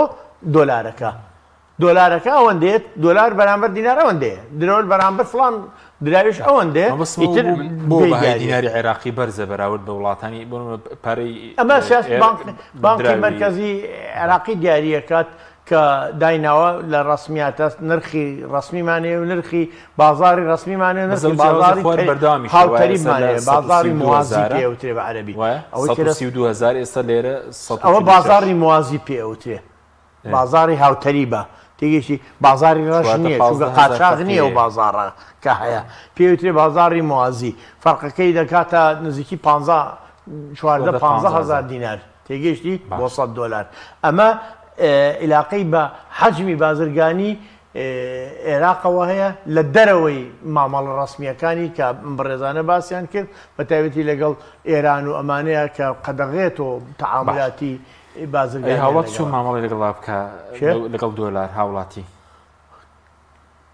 وەڵاهی بەرنەزەری من شتێکی پێوترێت سەلەت العملات سەبەتەی دراوەکان ئەگەر پارە زۆر بوو ئەمانە لە خۆ زیاد بوو بەس با دۆلارت نەبێ یۆرۆ شتە بێ و پاوەندی ئستەرلینی شتە بێ و زێڕی شتە بێ و دۆلاری شتە بێ و دیناری شتە بێ و بەڵام قەت خۆت لە تمەن و لیرەی سووری و ئەمانە دەی دراوی سعودیش دەتوانێت هەت بێ ڕیاڵی سعودی یۆنی چینیش ئایا حەجمی ئەوەندە پارە هەیە یوانی چینی هەت بێ عرضی پارەکە قەبارەکەی نازانم لەبەرەوە ڕیاڵی سعودیش هەت بێ لەوانی زەرەنەکەی چەند ساڵە دۆلارێک یەکسانە بە 3.72 ئەم ساڵ بوو بە 3.76 ریاڵ و 76 قورش کەواتە ئەمە گۆڕانکاری نییە من خۆم لە ساڵی 2012 لە مەکە لە حەج 100 دلار بە 374 ریاڵ بوو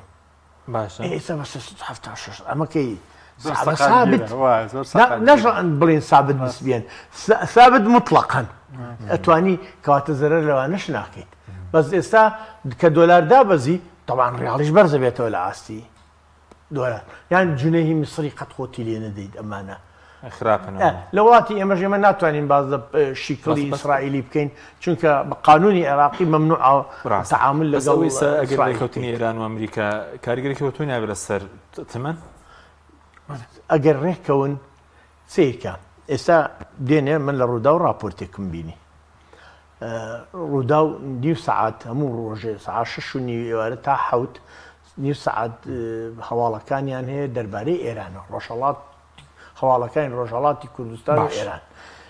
تەقریرێک بوو ئابووری ناسێکی ئێرانی بوو لە بانەوە قسەیە کرد وتی ئێستا طبعا $100 بوو بە نزیکی 10 ملیۆن تمەنی و نزیکیش بۆ لە 11 ملیۆنی ئێستا هاتوتە نزیکی 7 ملیۆن و نیو باشە لێرە تۆ چەند نزیکی 4 ملیۆن تمەن بەڵام ئایا نرخ چەند دابەزیوە لە ئێران بەعکسەوە هەر خەریکە بەرزبوونەوەیە نرخی شمەکەکان لە ئێرانە هەروە خۆیەتی کەواتە ئایا ئیسیفادە کرا لەوەی کە نرخی دۆلار شکا و تمەن بەرز بۆ لە واقعی بازارە لە تعاملاتی ڕۆژانە تعاملاتی عەرەبیەڵی یەومی چالاکی مامەڵە بازرگانیەکانی ڕۆژانە بە تایبەتی بۆ ئەوەی کە پێ ئێمە پێڵێن نرخی بەکارهێن نا کەواتە مەسەلەکە زۆر لەوە گەورەترە بە نەزەری من ئاخر قسەمەوەیە باشە باوەڕ ناکەم ئێران و ئەمریکا بگەنە هیچ نەتیجەیەک باش کاکتۆر تۆ لەسەر دۆلار و دینارەکە بەڵێ من ئەڵێم ساز حەکیم گیان 180 کۆمەڵگەی عێراقی بە کوردستانی خۆشمانەوە 120 سەرۆت و سامانی لایە بۆیە بۆ فەرمانبەران نیەتی پاشەکەوت 120 کۆمەلگە 180 سەرۆت و سامانی لایە واتە ئێمە 180کەین کە دەرامەت و توانە و ئیمکانەتی داراییمە لەو ئاستەنیە کە بیر بکەینەوەی کە زێرمان هەبێت و ئەو سەبەتانە دکتۆر قسەی زۆر ڕاستە بۆ سەرمایەدارە بۆیە ئێمە فەرمانبەر و موچەخۆر و کاسبکاری ڕۆژانە ئەو توانە ئیمکانەتمان نییە بیر بکەینەوە لەوەی کە دینارمان هەبێیان دۆلارمان هەبێیان زێرمان هەبێ بەڵام ئەگەر ئەوەمان هەبوو من وەکو کەسێک تا ڕادەیەک لە شتەکە ئەزانم من لەگەڵ ئەوەم ئەو بڕەپاری کەمە هەمانە ئەگەر بمەوێ شتێکی لێ بکەم تێکڵەیەکی لای خۆم هەڵبگرم تا ڕادەیەک تۆزێک زێر بێ و تۆزێکیش لە ئەوەی کە جەنابی دکتۆر ئاماژێ پێدا تێکەڵک جەنابی مامۆستا تێکەڵەیەک بیکەم بێ لە دراوەکان بەڵام ئەگەر نەبوو بە هیچ شێوەیەک باست ئەسڵ میریش لێ ناکەمەوە کە پاشەکەوتی نیە من فریای کرێ خانوو بکەوەم یان سوتەمەنی ئەو کارگەری ئێستا خەڵکێکە قیستی لەسەر شوەیەکە نیشتەجێ بوون هەر بە دۆلار مامەڵی لەگەڵدا کرێت بۆ ئۆتۆمبیل بە دۆلار ئەوە ناچارە لەوانەیە وەکو عەرزی جەنابتانم کرد تێکەڵەیەک دروست بکە لە بینی دینار و دۆلاری ئەمریکی جەنابی شتێکت مابێت لەسەر دۆلار پێشبین دەکەی بەرز بێتەوە نزم بێتەوە ئەزانی لە عێراقا مەفروزە نرخی دینار و دۆلار وەکو ئەوەی سعودی بێ کە مامۆساوتی نەگۆڕێ دەبرەوەی ئێمە ئەوەی کە پێڵێن فیکسد ئەکسچێنج ڕێیتانی نرخی سابتە نەک ئەوەی درابێ بەدەست بازارۆ بەڵام ئەو تا بەردەوام ئاڵوگۆڕەکە و دەوڵەت و بانکی ناوەندی بۆی کۆنتترۆل ناکرێ و ئەمانە اینجا ئەو فاکتەرانەی کە یاری بە نرخی دینار و دۆلارەکەن لە عێراقا فاکتەرە ئابووری و دارایەکانین بەشی هەرە زۆریان فاکتەرە ئەمنی و سیاسیەکان علاقەی بە وڵاتە سزادراوەکان و هەیە ئەمە بە ئامرازەکانی تەحلیلی دارایی و اقتصادی بەڕاستی ڕوون ناکرێتەوە بۆیە بەردۆخی عێراقی باشە ڕێشوێنەکانی بانکی ناوەندی باشە تا حدێک باشە کەشەوەی ئێمە سەکتەری دارایەکەمان زۆر دواکەوتووە تا حدێکی زۆر ئابوووریەکەمان پشت بە کاشە بەسێ ئاڵوگۆڕە بازرگانەکان کاشە سەکتەری بانکی دواکەوتووە ئەوەی هەیە زۆر گەندەڵە کەی ئەمە پێشکەوتەوە پێشبینی دەکرێت بێتە $140 $140 هەر لە 145 بۆ 50 دەمێنێتەوە بەڕاستی من ناتوانم پێشبینی هیچ بکەم لەبەرەوەی وەکو پێم وتی ئەو فاکتەرانەی بڕیار لەو ئاڵوگۆڕانەدا لە دەرەوەی پێشبینی سپاس دەکەین مادوانکردن کاک محەممەد حسێن زۆر سپاس دکتۆر خالد حەیدەر و دکتۆر کامەران سپاس دەکەین سپاس بۆ بیرەرانی بەڕێز سپاس بۆ هاوکارانم خواتان لەگەڵ